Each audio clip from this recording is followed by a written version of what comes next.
Hello student, SN professional classes से मैं अहमद गुप्ता आज आपके लिए लेके आऊँ बीकॉम 6 सेमेस्टर का फाइनेंशियल इंस्टीट्यूशन एंड मार्केट का पेपर जो कि कंडक्ट हुआ है मई 2025 में। तो स्टूडेंट्स देखते हैं कौन कौन से प्रश्न आपसे एग्जाम में पूछे गए हैं और इनका क्या आंसर होना था एज यूजुअल, और साथ ही साथ उन क्वेश्चन से संबंधित अन्य इंपॉर्टेंट महत्वपूर्ण तथ्यों को भी जानेंगे जो आपके एग्जामिनेशन के पॉइंट ऑफ व्यू से इम्पोर्टेंट है, नेक्स्ट एग्जामिनेशन में पूछे जा सकते हैं, जैसे कि हम हर बार लेकर आते हैं। तो सबसे पहला क्वेश्चन पूछा गया है आपसे, who act as an intermediary in the new issue market. नई निर्गम बाजार में मध्यस्थ के रूप में कौन कार्य करता है? तो यह होंगे अभिगोपक, underwriter. Option number C इसका करेक्ट आंसर है। अब बात करें नेक्स्ट प्रश्न की, तो नेक्स्ट प्रश्न आपसे पूछ रहा है students, what is the process of issuing shares to the public called. जनता को शेयर जारी करने की प्रक्रिया को क्या कहा जाता है? तो दिए गए ऑप्शन में से जो करेक्ट आंसर है वो है आईपीओ। आईपीओ की जो फुल फॉर्म आपसे पूछ सकता है तो इसकी फुल फॉर्म होती है बेटा इनिशियल पब्लिक ऑफरिंग। और इसके बाद नेक्स्ट जो ऑप्शन दिया हुआ है एफपीओ, आपसे इसकी भी फुल फॉर्म पूछ सकता है। एफपीओ का मतलब होता है फॉलो ऑन पब्लिक ऑफर, यानी कि जो कंपनी के शेयर ऑलरेडी मार्केट में लिस्टेड है, यदि वो नए और फर्दर शेयर जारी करती है तो उसको अब एफपीओ के माध्यम से ये नए शेयर मार्केट में जारी करने होंगे। राइट इशू क्या होता है स्टूडेंट्स? राइट इशू होता है कि जो कंपनी के शेयर मार्केट में ऑलरेडी लिस्टेड हैं, यदि कंपनी नया शेयर जारी करती है तो एग्जिस्टिंग शेयर होल्डर को अधिकार होता है, कुछ रेशो होता है कि यदि वो लेना चाहें कंपनी के शेयर तो वो ले सकते हैं, उन्हें प्रेफरेंस दी जाएगी। बोनस शेयर के अंतर्गत वर्तमान में शेयर होल्डर से ये एग्जिस्टिंग शेयर होल्डर को जारी किए जाते हैं, इसके बदले में उनसे कोई पैसा वसूला नहीं जाता है, यह फ्री ऑफ कॉस्ट कंपनी द्वारा जारी किए जाते हैं। चलिए अब इसके बाद नेक्स्ट प्रश्न है आपका, एग्जाम में पूछा गया, what is the sale of shares to select investors called. क्या कह रहे हैं? चयनित निवेशकों को शेयर बेचने को क्या कहा जाता है? तो इसको प्राइवेट प्लेसमेंट कहा जाता है, निजी प्लेसमेंट। ऑप्शन नंबर बी इसका करेक्ट आंसर होगा। अब इस बात करें नेक्स्ट प्रश्न की, तो नेक्स्ट प्रश्न आपसे एग्जाम में पूछा गया है students, which pricing method fixes the share price before issue. कौन सी मूल्य निर्धारण विधि निर्गम से पहले शेयर मूल्य को तय करती है? इसको फिक्स्ड प्राइस कहा जाता है। ऑप्शन नंबर सी इसका करेक्ट आंसर होगा। चलिए अब इसके बाद नेक्स्ट प्रश्न की बात करें, तो नेक्स्ट प्रश्न आपसे एग्जाम में पूछा गया है students, what is the role of arbitration in grievance redressal. शिकायत निवारण में मध्यस्थता की क्या भूमिका होती है? तो स्टूडेंट्स इसका कार्य होता है रिजोल्यूशन, कोर्ट के आदेश के बाहर, कोर्ट के बाहर मामले को सेटलमेंट करना आर्बिट्रेशन कहा जाता है विशेष तौर पर। ऑप्शन नंबर सी इसका करेक्ट आंसर है। इसके बाद नेक्स्ट प्रश्न की बात करें, तो नेक्स्ट प्रश्न आपसे एग्जाम में पूछा गया, what is the purpose of SEBI's KYC registration agencies. SEBI की केवाईसी पंजीकरण एजेंसियों का क्या उद्देश्य होता है? तो स्टूडेंट्स इनका उद्देश्य होता है वेरिफिकेशन, यानी कि सत्यापन। केवाईसी की फुल फॉर्म होती है नो योर कस्टमर, और सेबी के अंतर्गत टोटल 6 की केवाईसी रजिस्ट्रेशन एजेंसीज हैं, और ये agencies students SEBI KYC registration agency regulation 2011 यानी कि 2011 KYC regulation KYC SEBI KYC registration agency regulation 2011 के अंतर्गत रजिस्टर्ड हैं, इसके अंतर्गत कार्य करती हैं। और ये 6 जो केआरएज ऑथोराइज्ड अंडर सेबी जो है, ये टोटल जो 6 कंपनियां वो कौन कौन सी है? सीवीएल केआरए, सीवीएल केआरए का मतलब है सीडीएसएल वेंचर लिमिटेड। नेक्स्ट है एनडीएमएल केआरए, इसका मतलब है एनएसडीएल डेटाबेस मैनेजमेंट लिमिटेड। हम यहाँ पर लिख देते हैं फर्स्ट कंपनी कौन सी है? सीवीएल केआरए, आप नोट डाउन कर लेंगे अपने पास। इसकी फुल फॉर्म है CDSL वेंचर लिमिटेड। फिर दूसरे नंबर पर है स्टूडेंट्स NDML KRA, इसका मतलब है NSDL डेटाबेस मैनेजमेंट लिमिटेड। फिर थर्ड नंबर पर है आपकी CAMS KRA, इसका मतलब है CAMS investor service private limited. चौथे नंबर पर स्टूडेंट्स है आपका DOTEX DOTEX KRA, इसका मतलब है NSC data and analytics limited. फिर इसके बाद है स्टूडेंट्स आपका कार्वी KRA, इसका मतलब है Karvy data management service limited. और फिर उसके बाद छठे नंबर पे है इनवेंचर KRA। चलिए अब इसके बाद नेक्स्ट क्वेश्चन जानते हैं। तो नेक्स्ट क्वेश्चन आपसे एग्जाम में पूछा गया है, what is the purpose of SEBI's bad delivery norms. SEBI के खराब डिलीवरी मानदंडों का क्या उद्देश्य है। तो इसका उद्देश्य है एफिशिएंसी, दक्षता प्राप्त करना है। ऑप्शन नंबर सी इसका करेक्ट आंसर है। चलिए अब इसके बाद नेक्स्ट प्रश्न की बात करें तो स्टूडेंट्स आपसे नेक्स्ट प्रश्न एग्जाम में पूछा गया है, व्हाट इज ए की बेनिफिट ऑफ लिस्टिंग। क्या कह रहा है कि लिस्टिंग का एक प्रमुख लाभ क्या है। तो इसका प्रमुख लाभ है दृश्यता। इसका मतलब है कि जब कोई कंपनी सिक्योरिटी मार्केट में लिस्ट होती है तो उसकी विजिबिलिटी बढ़ जाती है, इन्वेस्टर की नॉलेज में आते हैं, इन्वेस्टर का ध्यान आकर्षित होता है नई कंपनी के लिस्ट होने पर, कस्टमर ज़्यादा ध्यान देते हैं कि ये कंपनी रजिस्टर्ड है, क्योंकि जो कंपनी सिक्योरिटी मार्केट में रजिस्टर्ड होगी उसको सेबी के रूल रेगुलेशन फॉलो करने पड़ेंगे, वहाँ पे पारदर्शिता ज़्यादा होने की उम्मीद रखी जाती है। चलिए इसलिए इसका जो करेक्ट आंसर है दृश्यता आएगा। इसके बाद नेक्स्ट प्रश्न की बात करें तो नेक्स्ट प्रश्न है आपका, when was SEBI established as an autonomous body. Students ये क्या कह रहा है कि सेबी को स्वायत्त निकाय के रूप में कब स्थापित किया गया था। स्टूडेंट्स नॉन स्टेट्यूटरी बॉडी के रूप में यह 12 अप्रैल 1988 को एस्टैब्लिश हुआ था, लेकिन इसको ऑटोनोमस सेल्फ गवर्निंग बॉडी के तौर पर जो मान्यता मिली थी वो मिली थी 30 जनवरी 1992 को। यहाँ पे साल दिया गया है तो साल लगा देंगे, 1992 इसका करेक्ट आंसर हो जाएगा। अब बात करें नेक्स्ट प्रश्न की तो स्टूडेंट्स नेक्स्ट प्रश्न है आपका, what does scores stands for in SEBI's grievance redressal system. SEBI के शिकायत निवारण तंत्र में स्कोर का क्या अर्थ है। स्कोर का अर्थ है बेटा सिस्टम यानी कि प्रणाली। अब बात करें इसकी फुल फॉर्म की तो फुल फॉर्म होती है सेबी कंप्लेंट्स रिड्रेसल सिस्टम, और यह सेबी के द्वारा यह ऑनलाइन पोर्टल है और यह सेबी के द्वारा जून 2011 में लॉन्च किया गया था। चलिए अब इसके बाद नेक्स्ट बात करें, नेक्स्ट प्रश्न आपसे पूछ रहा है students, what is the penalty for insider trading under SEBI regulation.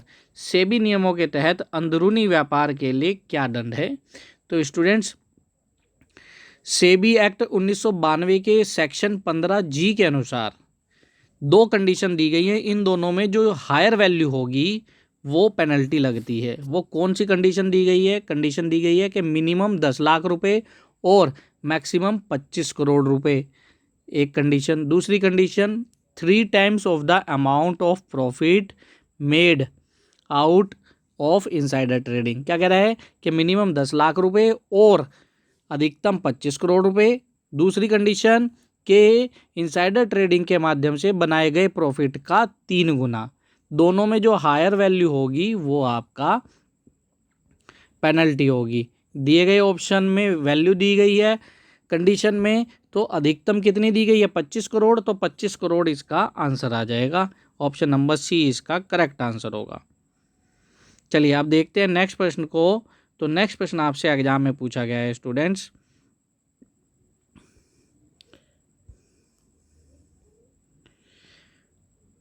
What is the purpose of investor protection fund. What is the purpose of investor protection fund. निवेशक संरक्षण कोष का उद्देश्य क्या है।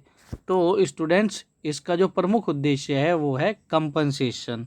कंपनसेशन किस लिए, मुआवजा किस लिए, कि यदि कोई ऐसा इवेंट होता है जिसमें ट्रेडिंग मेंबर यानी कि कोई ब्रोकर जो है वो डिफ़ॉल्ट डिक्लेयर करता है, जो इन्वेस्टर ने अपना डीमेट अकाउंट उनके यहाँ खोला है ब्रोकर के यहाँ, अगर वो ब्रोकर डिफ़ॉल्ट करता है, उसका पैसा वहाँ ब्लॉक होता है, उसका कंपनसेशन किया जाए। इस पर्पज़ से इसको शॉर्ट में इन्वेस्टर प्रोटेक्शन फंड की फुल फॉर्म के तौर पे आपको ऐसे दे सकता है, आईपीएफ की फुल फॉर्म क्या है, तो आईपीएफ की फुल फॉर्म होगी इन्वेस्टर प्रोटेक्शन फंड। अब इसके बाद नेक्स्ट प्रश्न की बात करें तो नेक्स्ट प्रश्न आपसे एग्जाम में पूछा गया है, which document is mandatory for operating a demat account. Student demat का खाता खोलने के लिए कौन सा दस्तावेज अनिवार्य है, तो दिए गए ऑप्शन में जो करेक्ट आंसर है वो है पैन कार्ड। अब बात करें डीमेट की फुल फॉर्म आपसे पूछ सकता है एग्जाम में, तो डीमेट की जो फुल फॉर्म होती है बेटा डीमेटेलाइज्ड अकाउंट होती है, और डीमेट अकाउंट खोलने के लिए पैन कार्ड मैंडेटरी है, बिना पैन कार्ड के डीमेट अकाउंट नहीं खोला जा सकता है, ट्रेडिंग अकाउंट भी बोलते हैं, है ना। चलिए अब इसके बाद नेक्स्ट प्रश्न आपसे पूछा गया है, which stock exchange has on investor service cell. किस स्टॉक एक्सचेंज में निवेशक सेवा सेल है, तो दिए गए ऑप्शन में से जो यह सुविधा है इन्वेस्टर सर्विस सेल वो बीएससी के द्वारा भी है और एनएससी के द्वारा भी है, लेकिन अगर हम मोर रिलायबल पॉइंट की बात करें तो ज़्यादा इफेक्टिव एनएससी का है, तो इसका आंसर डी मान के करेंगे, ऑप्शन नंबर डी इसका करेक्ट आंसर है। यदि एनएससी नहीं दिया है, बीएससी दिया है, तो बीएससी चूज करेंगे, अगर दोनों दिए हैं तो इसमें बेटर है आप एनएससी को चूज करेंगे। अब इसके बाद बीएससी का मतलब होता है बॉम्बे स्टॉक एक्सचेंज और एनएससी का मतलब होता है नेशनल स्टॉक एक्सचेंज। इसके बाद नेक्स्ट प्रश्न आपसे एग्जाम में पूछा गया है, what is the money markets primary focus. मुद्रा बाजार का प्राथमिक ध्यान क्या है, तो यह शॉर्ट टर्म होता है, अल्पकालीन होता है, ऑप्शन नंबर बी इसका करेक्ट आंसर होगा। इसके बाद नेक्स्ट क्वेश्चन कह रहा है, which is component of the money market. मुद्रा बाजार का कौन सा घटक है, तो दिए गए ऑप्शन में जो करेक्ट आंसर है वो है ट्रेजरी। इसका जो फुल फॉर्म है वो क्या है, ट्रेजरी बिल यानी कि T bill, option number D इसका करेक्ट आंसर है। अब बात करें नेक्स्ट प्रश्न की, तो नेक्स्ट प्रश्न आपसे एग्जाम में पूछा गया, which agency regulates India's money market.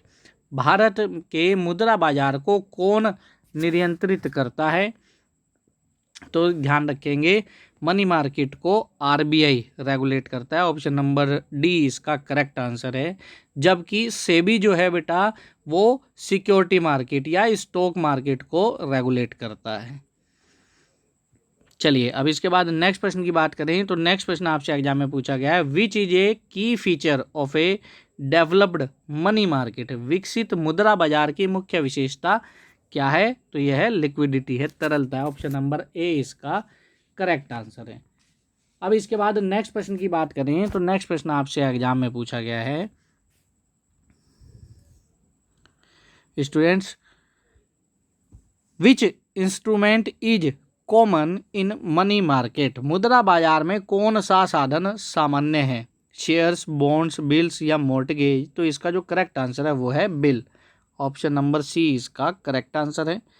इसके बाद नेक्स्ट प्रश्न आपसे एग्जाम में पूछा गया है, which market lacks in rural India. ग्रामीण भारत में कौन से बाजार की कमी है, तो स्टूडेंट्स ग्रामीण भारत में इक्विटी की कमी है, ऑप्शन नंबर ए इसका करेक्ट आंसर होगा। इसके बाद नेक्स्ट प्रश्न की बात करें तो नेक्स्ट प्रश्न आपसे एग्जाम में पूछा गया है, which sector dominate India's financial market. Bharat के वित्तीय बाजार में कौन सा क्षेत्र प्रभुत्व रखता है, तो इसका जो करेक्ट आंसर है वो है organise sector, option number A इसका करेक्ट आंसर होगा। अब बात करें नेक्स्ट प्रश्न की तो स्टूडेंट्स नेक्स्ट प्रश्न आपसे एग्जाम में पूछा गया है, what hinders money market integration in India. Bharat में मुद्रा बाजार एकीकरण में क्या बाधा डालता है, तो इसका आंसर है विविधता, डाइवर्सिटी, ऑप्शन नंबर डी इसका करेक्ट आंसर है। नेक्स्ट प्रश्न की बात करें तो नेक्स्ट प्रश्न आपसे पूछ रहा है which body regulates mutual funds in India. Bharat में म्यूचुअल फंड को कौन सा निकाय नियंत्रित करता है। तो म्यूचुअल फंड को जो नियंत्रित करता है वो सेबी, और साथ ही साथ इन्होंने स्पेशलाइज्ड जो बनाया गया है AMFI, association of mutual fund, association of mutual fund in India, इसको रेगुलेट करता है। सेबी की जो स्थापना हुई थी वो 12 अप्रैल 1988 को हुई थी, और इसको जो स्ट्रेटजी पावर दी गई थी वो 30 जनवरी 1992 को दी गई थी। जबकि आरबीआई की स्थापना 1 अप्रैल 1935 को हुई थी। Association of mutual fund in India 22 अगस्त 1995 को स्थापित किया गया था, और एनसीएलटी यानी कि नेशनल कंपनी लॉ ट्रिब्यूनल 1 जनवरी 2016 को इसकी स्थापना हुई थी। तो हमने इनके एस्टेब्लिशमेंट ईयर भी आपको बता दिए हैं, इनको अच्छे से ध्यान रखेंगे। नेक्स्ट प्रश्न आपसे पूछा गया what is the role of NCLAT in investor grievance. निवेशक शिकायतों में एनसीएलएटी की क्या भूमिका है। तो यह अपील सुनने की है। एनसीएलएटी का जो फुल फॉर्म है वो है national company law appellate tribunal, जो कि स्थापित किया गया था 1 जून 2016 को। अब बात करें नेक्स्ट प्रश्न की, तो नेक्स्ट प्रश्न आपसे एग्जाम में पूछा गया है students, which SEBI system reduce bad delivery dispute. SEBI का कौन सा तंत्र खराब डिलीवरी विवादों को कम करता है। तो इसका जो करेक्ट आंसर है वो है स्कोर, ऑप्शन नंबर ए। और स्टूडेंट्स पहले भी बताया था, दोबारा रिपीट कर दे, स्कोर की जो फुल फॉर्म है वो है सेबी कंप्लेंट्स रिड्रेसल सिस्टम। यह एक क्या है, यह एक ऑनलाइन प्लेटफॉर्म है जो कि लॉन्च किया गया था सेबी के द्वारा जून 2011 में। इसके अलावा आपसे अन्य जो फुल फॉर्म पूछ सकता है, आईजीआरसी की फुल फॉर्म पूछ सकता है। आईजीआरसी की फुल फॉर्म है इन्वेस्टर ग्रीवेंस रिड्रेसल कमेटी। तो स्टूडेंट्स ये थे एग्जाम में पूछे गए पहले 25 क्वेश्चन का आंसर। सेशन कैसा लगा कमेंट बॉक्स में कमेंट करके बताएं, और साथ ही साथ इस सेशन को अपने अन्य मित्रों के साथ जरूर शेयर करें ताकि वो भी इसका बेनिफिट ले सकें। मिलते हैं अपने नेक्स्ट सेशन में, तब तक के लिए bye bye student and best of luck for your examination.